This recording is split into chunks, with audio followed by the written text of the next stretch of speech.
Servando René Valdés Reyes, ingeniero civil de profesión. ¿Dónde trabajas, René?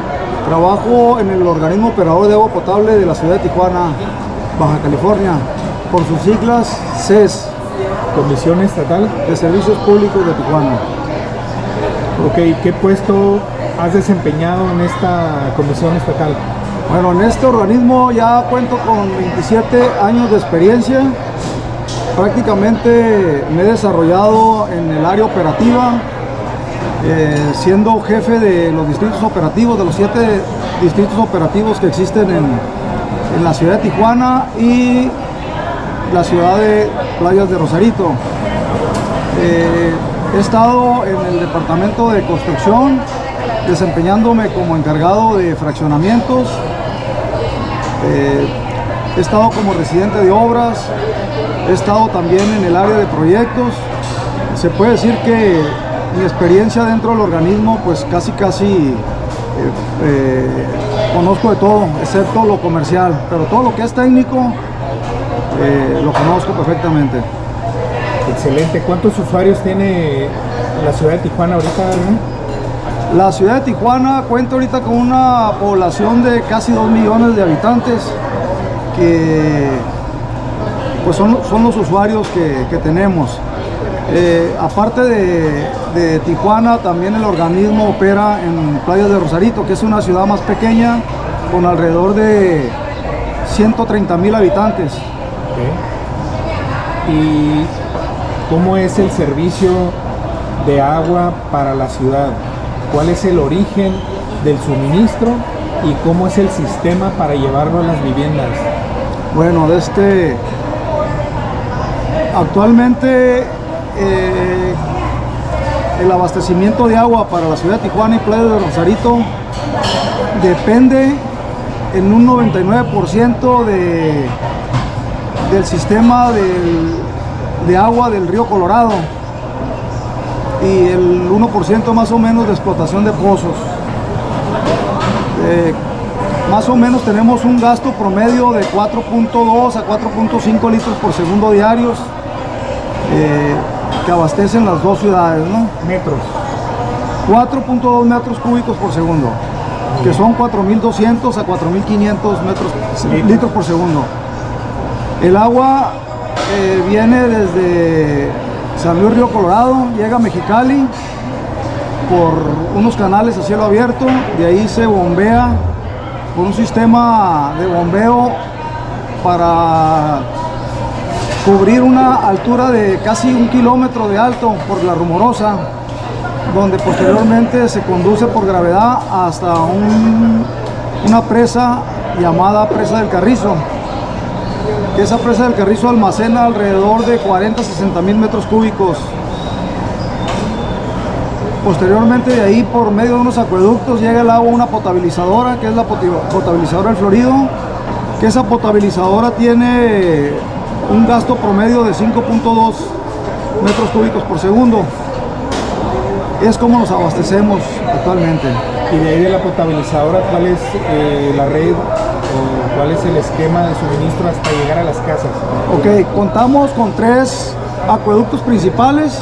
El más importante es el acueducto Florido Aguaje de la Tuna, que es una tubería de 54 pulgadas, que de hecho esa tubería ya tiene casi 50 años.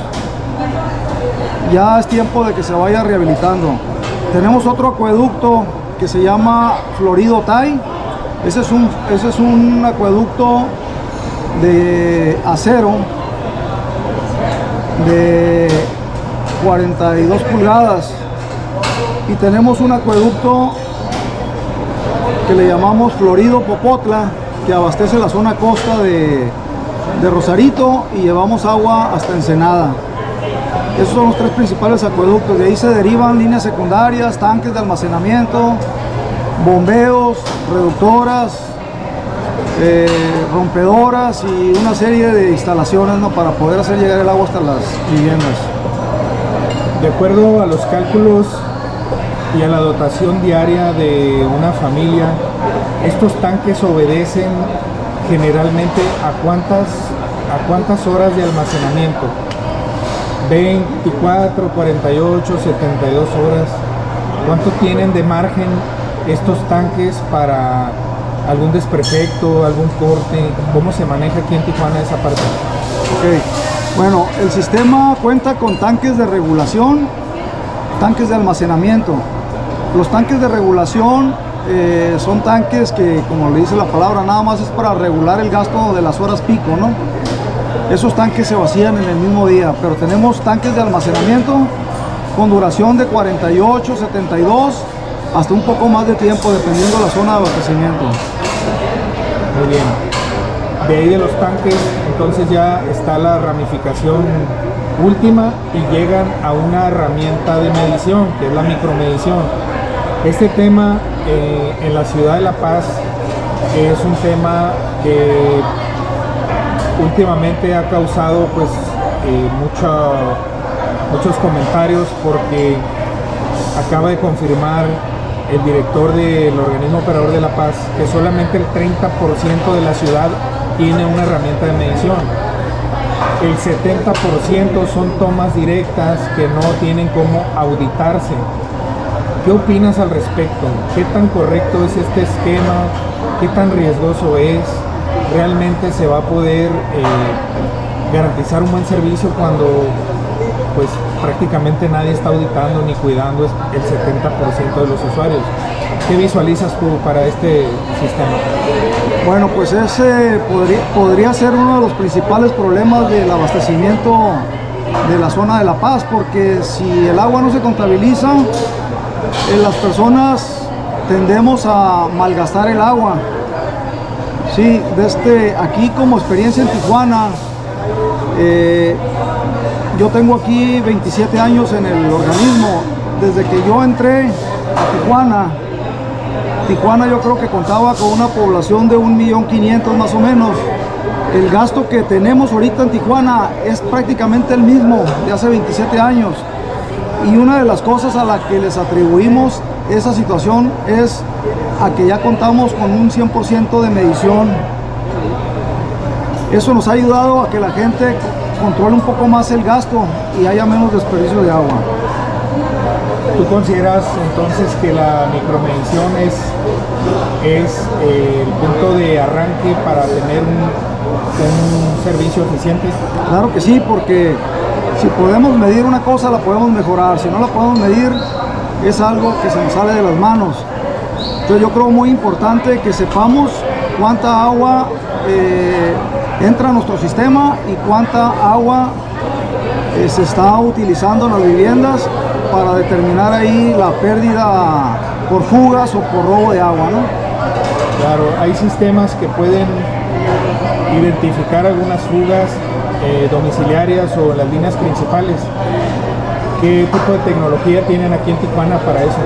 Bueno, para identificar fugas nosotros contamos con un departamento especializado en localización de fugas no visibles. Cuentan con aparatos especiales de sonido principalmente. Utilizamos geófonos, utilizamos aparatos de sonido acústico y hacemos barridos, se puede decir, cada cierto tiempo recorremos el total de la zona de influencia de Tijuana. Eso nos ayuda a detectar fugas que no están aflorando a la superficie para poderlo reparar y evitar esa pérdida de agua, ¿no? Muy bien. En La Paz se tiene un servicio directo, es decir, las fuentes de abastecimiento son agua subterránea extraída a través de pozos, y de ahí se van a algunas pilas donde se concentran los acueductos, ya sea rompedoras o simplemente de regulación, y de ahí se va directo a las casas. No hay una presión constante, sostenida, porque todo es a través de tandeos, y además lo que se inyecta pues tiene una variación en presiones, nunca es una columna permanente para entonces determinar qué presiones habría en determinada toma. Este método, ¿cómo lo ves? ¿En Tijuana se aplica o hace cuántos años dejó de hacerse de esta manera? Sí, mira, tandear el agua yo creo que es uno de los peores errores que se pueden cometer en un organismo. Tandear el agua nos provoca mucha pérdida de agua, ya que al someter a nuestras tuberías a diferentes presiones, lo primero que genera esto es una fatiga, generando que la vida útil de la tubería disminuya, que se presenten fugas más frecuentes, precisamente por la diferencia de presiones en las que va a estar trabajando nuestro sistema. Lo ideal es mantener sistemas trabajando a presiones constantes para que la tubería sufra menos fatigamiento y nos pueda durar un poco más. De acuerdo. ¿Y cuál sería entonces la recomendación de equipamiento que necesita la ciudad de La Paz para que técnicamente pueda operar de una mejor manera? Es decir, son tanques de capacidades grandes, son tanques elevados. ¿Qué tipo de infraestructura crees que sea donde estos pozos deben de verter su agua para luego entregarse a los domicilios? Bueno, lo primero que debemos de revisar es la topografía de la ciudad para aprovechar los puntos más altos y ahí distribuir una serie de tanques.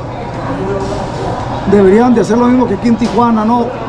Hacer un estudio para colocar tanques de regulación y tanques de almacenamiento. Es importante que tengamos de los dos tanques. El de regulación nos serviría para mantener un gasto constante en nuestras tuberías y que en las horas pico no tengamos desabasto. Los de almacenamiento son tanques que nos ayudarían a mantener con agua determinadas zonas, aunque tengamos la necesidad de suspender por alguna reparación alguna zona de redes, ¿no? Entonces sí es importante que se considere la construcción de tanques de almacenamiento, pero tanques que cumplan con la capacidad de abastecimiento. Hay que determinar la zona de influencia, el número de viviendas que tiene cada zona de influencia. Tenemos una media de 4 habitantes por vivienda y tenemos una dotación promedio de 240 litros por persona al día. Entonces eso nos daría a nosotros los parámetros para determinar qué tipo de tanque y qué capacidad deberíamos de contar con ellos, ¿no? René, respecto al suministro de agua para una ciudad que le está apostando a los flujos subterráneos, pues obviamente el crecimiento de la ciudad va en aumento y en cierta forma ese tipo de suministros pues va a estar topado, va a estar limitado, porque además es una zona árida que llueve poco y pues es un estado que está rodeado por mar. ¿Cuál sería una propuesta de fuente de abastecimiento que pudiera asegurarle al municipio de La Paz que sea una solución definitiva a largo plazo? ¿Cuál sería tu idea técnica? Bueno, aquí en Tijuana ahorita ya tenemos pensado cómo abatir el rezago de agua que se nos van a presentar en los próximos años. Ya estamos trabajando en una desaladora para producir en su primera etapa 2.2 metros por segundo. Yo creo que esa sería la solución para una ciudad árida que no cuenta con suficiente agua en su manto acuífero. Yo creo que una desaladora sería una buena solución. Uno de los problemas que siempre se ha comentado y que ha sido algo en contra de una desaladora es el problema ecológico que produciría la salmuera que se va a producir al momento de potabilizar esa agua. Pero yo siempre lo he comentado, que una manera de combatir la salmuera es regresándola al agua, pero diluida con la misma agua que se va a utilizar en la ciudad, siempre y cuando vaya a la mano de una buena infraestructura para tratar el agua y regresar esa agua tratada al mar y ahí se pudiera diluir esa salmuera para evitar esos daños que mucha gente pone como obstáculos para que se desarrolle una desaladora. Entonces, para mí la desaladora sería el paso más seguro para abastecimiento del agua. Otra de las cosas que nos ayudaría bastante es promover la cultura del agua. Eso parece que no, pero es algo que nos ayudaría para que el agua con la que contemos nos pueda alcanzar para más viviendas, ¿no? Claro, eso es buscando la voluntad de las personas. Sin embargo, la otra herramienta que pues evidencia el buen o el mal uso del agua pues son los medidores, ¿no? Entonces, en resumen, René, sería la fuente de abastecimiento. Tu recomendación principal es una desalación, es tener tanques de almacenamiento de una capacidad importante para que te den un rango de operación para algunos eventos que recurrentemente La Paz pues está expuesto a cortes eléctricos, está expuesto a la llegada de lluvias torrenciales, huracanes y demás. Pues sería estos tanques que darían la solución para no interrumpir los servicios o para tener esa reserva en lo que se restablecen todos los daños. Y definitivamente pues instalar el 100% de la micromedición, ¿correcto? Así es. ¿Los podría repetir? Claro que sí, es muy importante contar con una medición adecuada. La micromedición es importantísima. De hecho, otra de las cosas que se deberían de implementar es la sectorización por zonas de influencia para colocar macromedidores que podamos hacer la comparativa del gasto que suministramos a ese sector contra el gasto que leen nuestros micromedidores. Eso es una herramienta que nos ayudaría para saber qué tan eficiente estamos siendo en cada uno de esos sectores. Yo creo que sería lo idóneo, ¿no? para que este problema lo podamos atacar de una mejor manera. Muy bien, René. ¿Qué mensaje le darías a la ciudadanía que hoy en La Paz, por lo que hoy tiene y como hoy se resuelve el agua, está batallando? ¿Qué mensaje le darías como técnico en función de qué podrían tener si llegan las personas correctas al organismo operador?